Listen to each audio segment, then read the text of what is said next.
Welcome back to AlphaTauri, where things might be on the up at last. If you missed the end of the last video or you clicked off after the race, more for you, really, because we did a thing. Yes, apologies, Nyck de Vries, but two crashes in the same race. Final straw. The little bit of a saving grace you got via Imola immediately negated and then very much taken entirely out by his own behaviour in Spain. So he's been left behind on a long Spanish holiday and what's going to focus his development, what he has left, on his average development rate, but, you know, it's still something.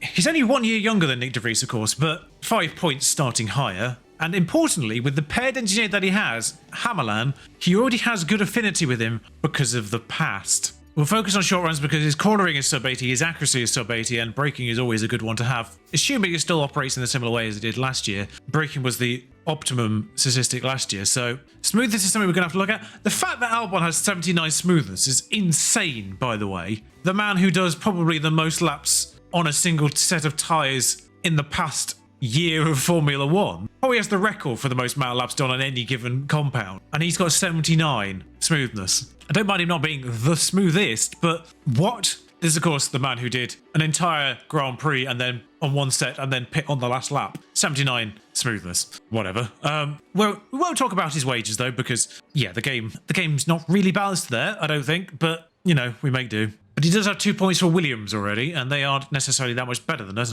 And I should mention, they have been saddled at Williams with Nyck de Vries. They didn't pick up Porsche, which I have seen them do, which was the reason why I actually went for Albon in the end, rather than a reserve driver like Ricciardo or Mick Schumacher. I went for Albon because it was a realistic acquisition for AlphaTauri, being a former Red Bull driver and AlphaTauri driver, but I also felt that if they did do the straight-up driver swap with Williams, then Nyck de Vries at Williams is at least still semi-sensible, having been previously Merc reserve driver and then being in the kind of Merc family. So I think as a driver swap, whilst kind of unrealistic to happen now, it's still a kind of an acceptable level of realism there. Both drivers going back to their own families, really. I think both of them required kind of special permission to be at their current team, so back where they belong. But today is Canada, and I do want to show you the calendar because we've had a problem. I couldn't do anything about it. It was literally just the front wing's going to be a week late, so it's a week late and we're not going to have them for Austria, but there are no new car parts for Canada. We have had 3 designs turn up in the week in between, but obviously none of them have been developed in time. The first one actually arrived, the first chassis will arrive on race day itself. So as of the 25th of June, we should have 2 of everything, and on practice day 1, we'll get a third of 2 of the sets as well. And on race day for the Austrian Grand Prix, we'll have a third chassis again. So we'll be able to put those car parts on for Austria, just not Canada. Obviously, the prospect is a little bit better, and with the new ATR period opening next week as well, we can start building those more focused car parts. And hopefully, by Belgium and the summer break, we'll be in a much more competitive place. And hopefully, we can get a point. Also, I love this touch, by the way. After signing Alexander Albon, a couple of days later, I received an email from James Voles, who is principal of Williams, saying, I see you signed Alexander Albon. I can understand why, but it was a shock that you poached him into an immediate contract. Don't expect this to hold us back, though. I mean, you've got Nyck de Vries now. That's going to happen. We'll fill their seat ASAP and we'll come after you in the championship. They're ahead of us. But that's a nice little touch and a nice little immersion thing. For all the faults that the game has still, there's a few nice little touches that, you know, don't really affect the day-to-day gameplay, but just make you feel like you're a part of a world, which wasn't really a thing last year. There was no kind of interactions with other people. So getting an email from another team principal, I like this. Anyway, we'll see you for qualifying. Well, of course, we'll be putting in our strats for qualifying again with Albon as well. So an 80 and an 81 rated driver doing that. The future is bright, hopefully. Even if the weekend isn't. Dry race though, wet qualifying maybe. Oh, good lord. Well, I'll see you for that qualifying. That's just got a little bit more interesting. So rain affected practice in every session. Every single practice had rain, which made things a little bit awkward. We've still managed to negotiate our way up to 100% track acclimatization. And hilariously, Nyck de Vries took out Charles Leclerc in one of the sessions. I've never been more vindicated immediately. Yeah, lovely set of confidence for both drivers. Both of them pretty solid low bars as well, so it's very high for both. Qualifying preview thing there looked like it was wet already. Yes, it is. Okay. 18 minutes wet already. Not use the broken car parts. Now, I'm a little bit loath to give Albon the penalties immediately. However, I'm not certain we've got the money to do all of them all of them straight away. I'm not certain we've got the money to do all car parks at once. I'm always tempted to take Albon's penalties staggered, but I'd rather do them all at the same time. It might be done at Britain, you know. I'm going to assume the 2-lap thing still makes sense even on Inters, so we'll do that here. Oh, it's actually going to be dry at the very end, so we'll have one manual run at the end. We'll try and get a 2-lap run in the middle here for the time being, just in case there's any issues. But we won't come out immediately. I think about now is sensible. Well, their second run will be done on a drier track here, so they should in theory go faster on their second lap, but they didn't. Oh no, because I misjudged when they were actually doing flying laps there. Those are good laps, in fact. Both of them on peak confidence from doing that as well. Okay, we're primed for the dry at the end, but it looks like it might be a 1-lap run at the end, just to be certain. So we'll have to do this one manually. It's about 110 in the dry, probably on the qualifying, 115 at most. So we'll give them about 145, because bearing in mind, obviously, we'll be pushing them manually. I mean, hilariously, De Vries is 12th. I think we may have inadvertently blocked a Mercedes run there, but sucks to be you, I guess. I kind of feel like it's worth going off fuel and deployment at the hairpin. Get that momentum up on the straight, sending them on full slam there. I've actually done fastest middle sections, which may have helped their confidence a little bit in the meantime, but we'll join Alex Albon's visor cameras, who obviously immediately gets blocked by that same Mercedes that he got in the way of himself. That could be problematic. Hopefully Yuki finds that Merc a little bit later. I suspect he'll still be a faster first sector. It is. So there's a little bit of confidence just to start things off. The session ends now, so they still have plenty of time to go there, as he also gets blocked by a McLaren at the worst possible moment. I mean, this is the worst possible scenario for Albon in terms of catching cars. It's been blocked at the worst possible moment twice in a row. I don't know how Yuki's doing behind, but it's 2 greens from Albon, which unsurprising. Now we're in the dry. He'll be taking this final chicane at maximum confidence as whatever that car is gets out of the way. It's the other Merc. What are you doing? Just went back in the way. You got out of the way and then went in the way. I'll be surprised if Albon gets through. Leclerc's out. Oh, Leclerc's had a mare. I don't know what's happened there. He's done a time clearly in semi-dry or semi-wet. I don't know what's happened there. 13-14. Ahead of Russell, who we may have actually been blocking. That was Russell, by the way, the one that we kind of got in the way of. Almost put him out if Bottas had got a clean or Hülkenberg got a clean lap in.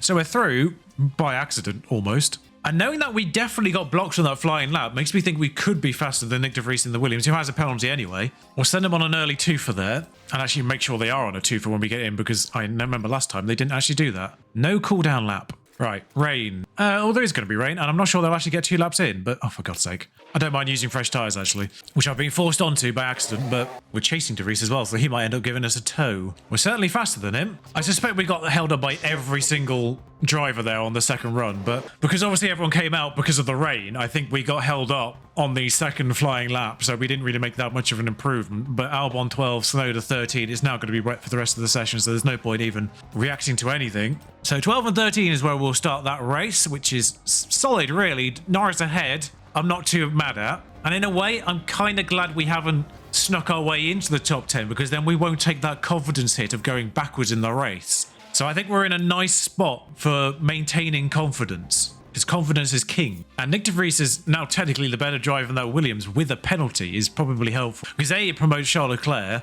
which means it'll be less time until Charles Leclerc gets through us. And as the better driver of the Williams, then he's going to be behind the worst driver of the Williams, which will hopefully hold him up. Same situation with Bottas in the Alfa Romeo as well. Norris is the only problem. I mean, there's certainly time in hand on the soft to medium.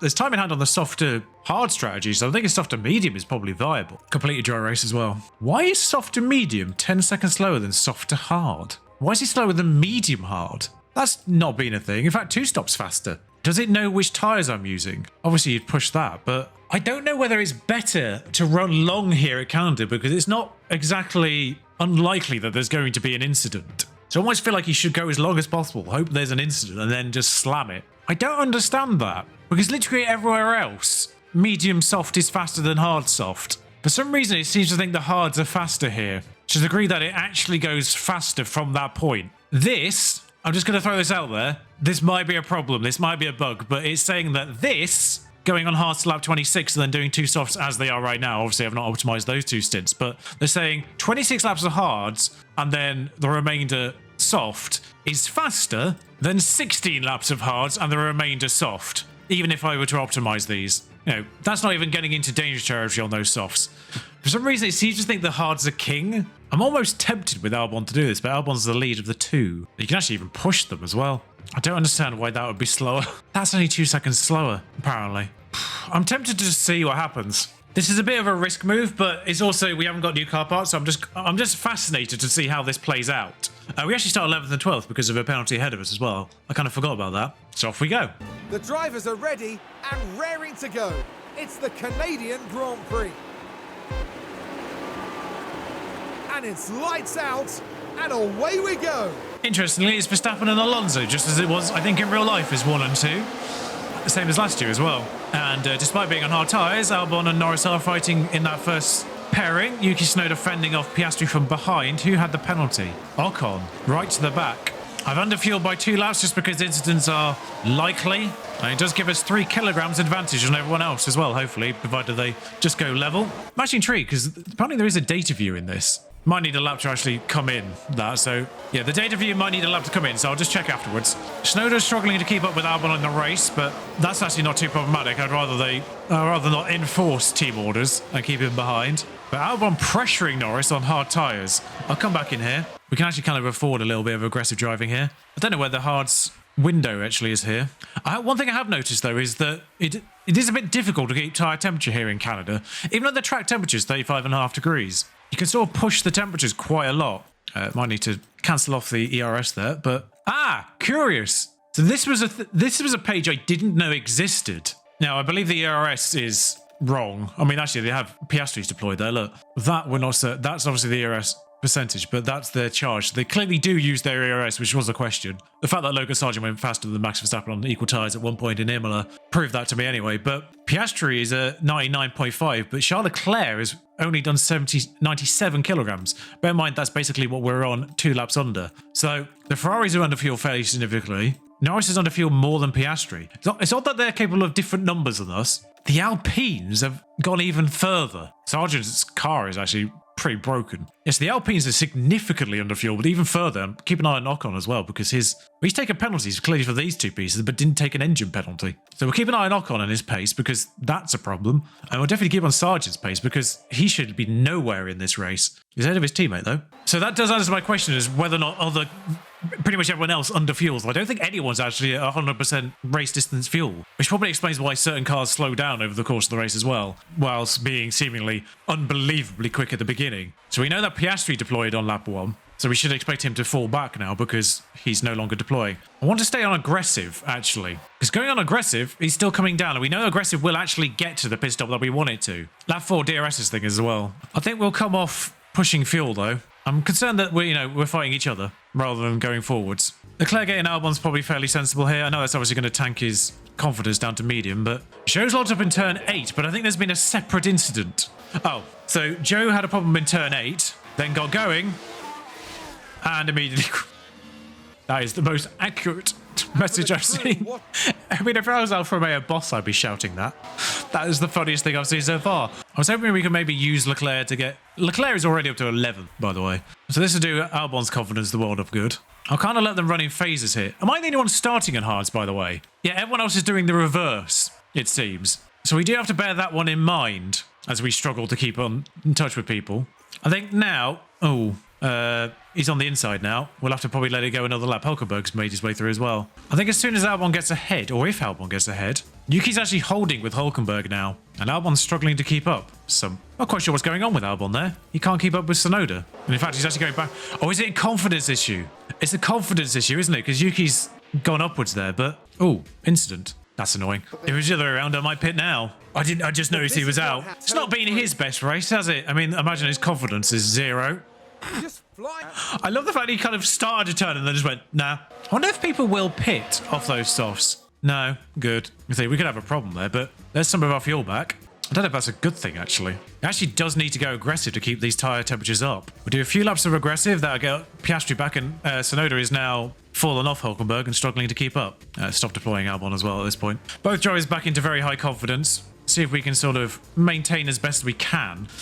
We're kind of in an awkward spot because Piastri's a lot slower and we can't keep up with Hulkenberg, although doing all right actually on that front. Have we hit a crossover point with those... I wouldn't say we've hit a crossover point with those soft tyres. What's our interval on them lot to leader? So to To the points, we're just under 11 seconds behind, which is Magnussen and Gasly. They're fighting each other, which is probably slowing them down a bit. But okay, Albon's locked up. You could just get back on the track now, Albon. You can just get back on the track. Okay, so that's not taking quite as long as it usually does, but still waited a while there, bless him. I'm assuming that he didn't make contact. This wasn't a... Yeah, he just goes straight on. He shouldn't go stationary, though. He shouldn't go stationary. They made it better, but he shouldn't go stationary at all. And there goes his confidence entirely. So we'll just push fuel and go attack. Just try and see if he can do any faster sectors. Oh, he's actually already on, like, the maximum temperature. I think he did damage the tyres a little bit in that process as well, yeah.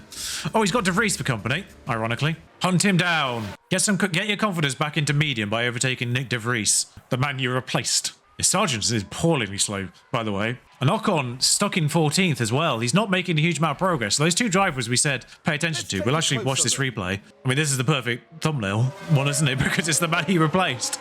It's like, bye! On hards as well. He's on the unfavourable strategy compared to it. Like, he's doing the reverse. So he's the fast... He should be the slow one now and the fast one later. Nyck De Vries is coming back at him, but unsurprisingly. In fact, actually, we might use this opportunity. This is maybe the perfect way of doing it. Oh, De Vries is just pitted. So they're going to be on fresh hards now for the remainder of this race. Some of these others going a little bit... Oh, actually, I do wonder if some of these are doing that two-stop because some of them aren't coming in off those hards just yet. Also, what is the gap between Hulkenberg and Tsunoda at this point? 5.6. And so they've come in now. So that might be the one-stop hards. I've got to be a little bit more careful with Albon's tyres, but well, that's not helpful. Well, that's unhelpful. Do I go on a medium or do I just keep going until we hit to territory for softs? Ironically, it's giving him tyre temperature. If Yuki can hold on to Gasly here, who's now gone on to fresh hards, Yuki can hold on to Gasly.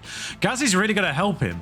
At the very least, it makes us feel like we're going to secure essentially 13th. I mean, he's going to be on pretty rotten hards by the end of this, but I'm going to be surprised it hasn't been more of an instant. So Albon in lap, attack fully. He's just driving by himself, but he'll still come out ahead of Sargent, I imagine. Albon actually comes out in a sweet spot in terms of being lapped as well, because he's just basically missed a couple of people who would have lapped him.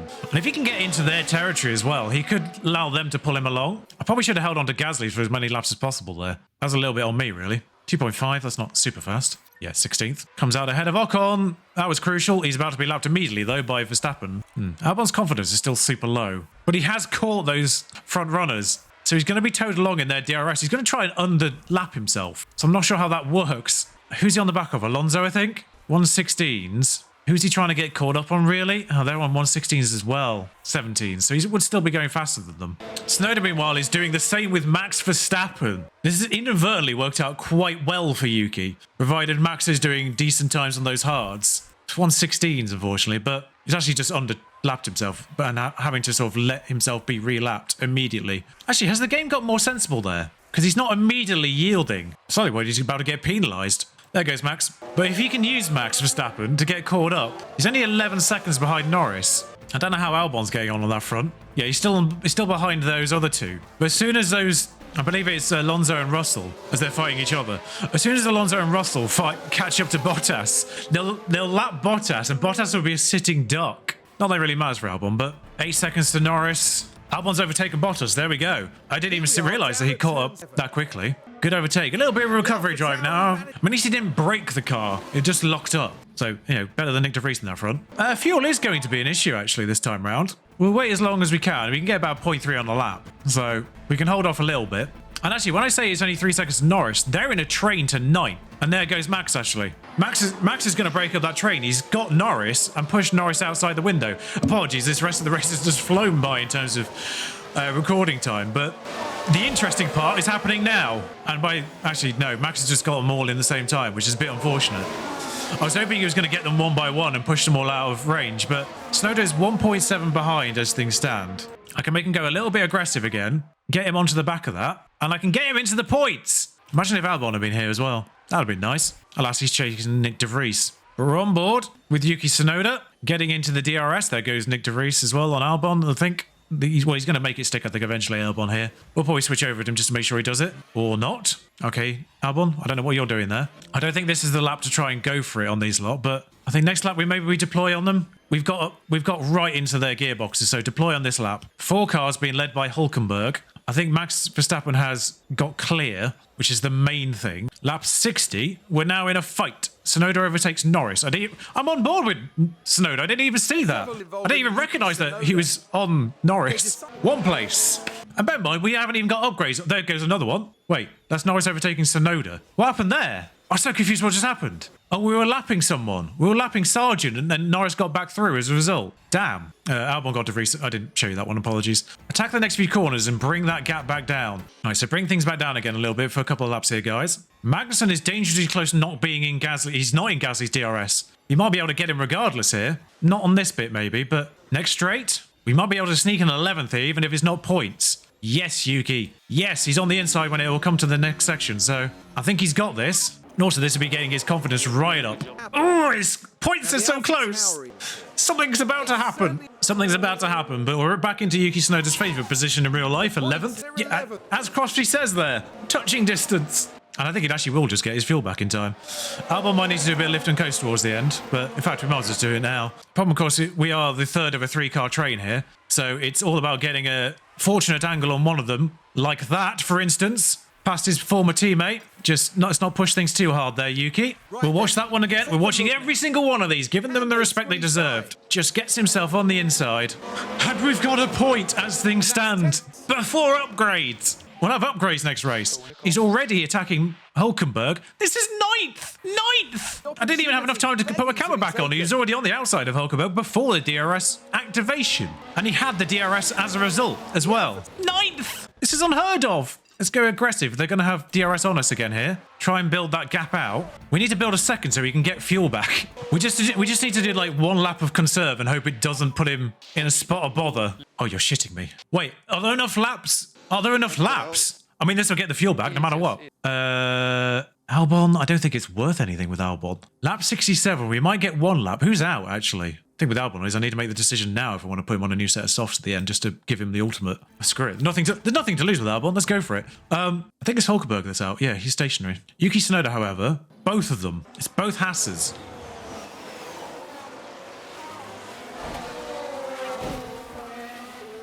Oh, I don't know which one hit the wall, but one hit the wall and then bounced into the path of the other. Massively unfortunate, really, actually. But actually, if I look at Albon, not a single other sausage has come out there. I'm still keeping an eye on pit crews because that kind of makes the decision of what I do with Yuki Tsunoda. He's only lost out to De Vries there, so it doesn't really matter to me. I don't think anyone else is coming out. It's Perez ahead. It does bring Ocon back into the mix, but he should be a bit slower. Yuki's lapped, right, as well? Yeah, he's the last one that is lapped, which is a smidge unfortunate. I think we're going to finish under safety car, so I've made a mistake with Albon there, but I was worried about fuel. We were lapped down. I'm not sure they've even let the lapped cars through.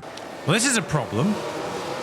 Yuki Tsunoda is the second vehicle. I'm not sure how this is going to work. The safety car is ending, but they haven't let anyone on lap, which they do normally. This isn't a problem with safety cars in general. So I'm just making sure he doesn't yield, is more the point, and accidentally let Gasly through.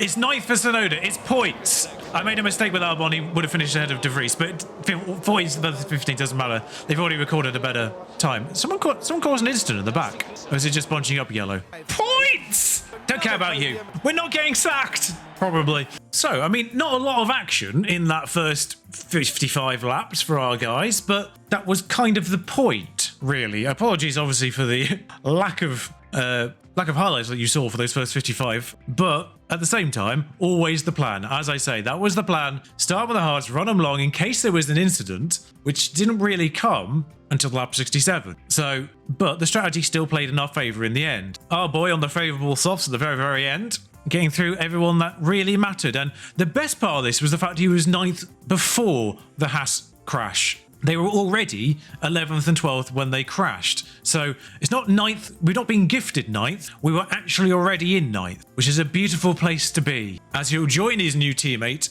on 2 points along with Lando Norris and actually get him in the process because it is a 9th rather than 2 times 10. Whereas I think Lando must have got a 9th, a singular 9th. And similarly, brings us up to 8th as well. We steal Alexander Albon, and then in the following race, we get past Williams by virtue of the other driver. I still love the fact that Bottas has the fastest lap in one race, when it clearly doesn't matter. We still their best driver, and then usurp them immediately in the constructors' standings with Yuki Tsunoda, not Albon. Couldn't have written it any better, really. Sadly, nobody in the top 10. They're 2.4, the slowest of the top 10. We were 2.5s, I'm pretty certain. Yes. Ball confidence medium. We'll take it. I think realistically, provided they're actually happy with Barcelona. A little surprising. I mean, we didn't get points and we didn't go up the order, but they're actually happy with Barcelona, but delighted with Montreal and 2 points. Means that we are, whilst below target, satisfied in all 3 aspects. Our job is probably safe. I think realistically, as long as we didn't go into debt, we might be all right. We would have been in low confidence and therefore on our final warning by the time we got to the checkpoint in Belgium, but I think our job is safe for now. And we can actually take the round of car parts and ALBON next race. Although we need to build things for Austria. So we might have to wait till Silverstone or even Hungary for that. ALBON's going to have to be on a bit of a tightrope with car parts. But as I say, lots of things being built in time. Oh no, they're already being built. We've already paid those fees. So yes, we can actually take engine parts. We can take engine parts for ALBON in Austria. Perfect. It's also a sprint weekend in Austria, so it'll be a bit of a bumper episode next time around with new car parts as well. So the fact we can get 9th on the old ones, perfect, wonderful. That is a much needed confidence boost, not just for me, but the team as a whole. As we look at the rank on grid, we've actually gone up in some areas, which I didn't realise. I guess other car parts that we brought to the car since the last time we checked this have made a difference there. But we're slowly inching towards being a competent car. And with hopefully 2 competent drivers going forward, 2 lockups aside from Alex Albon. But, you know, once you do the first one, the confidence is in the mud. And unless you can find a way to get that confidence back up again, you're obviously at more risk of doing something again. Much in the same way as Nyck de Vries, which I punished him for last time round, a little bit unfairly maybe. But long term, I think this was the play. If you've enjoyed this, though, do like, comment, subscribe. Celebrate with me, please. Really, celebrate. Good Lord. Until next time, thank you for watching. Ta-ra.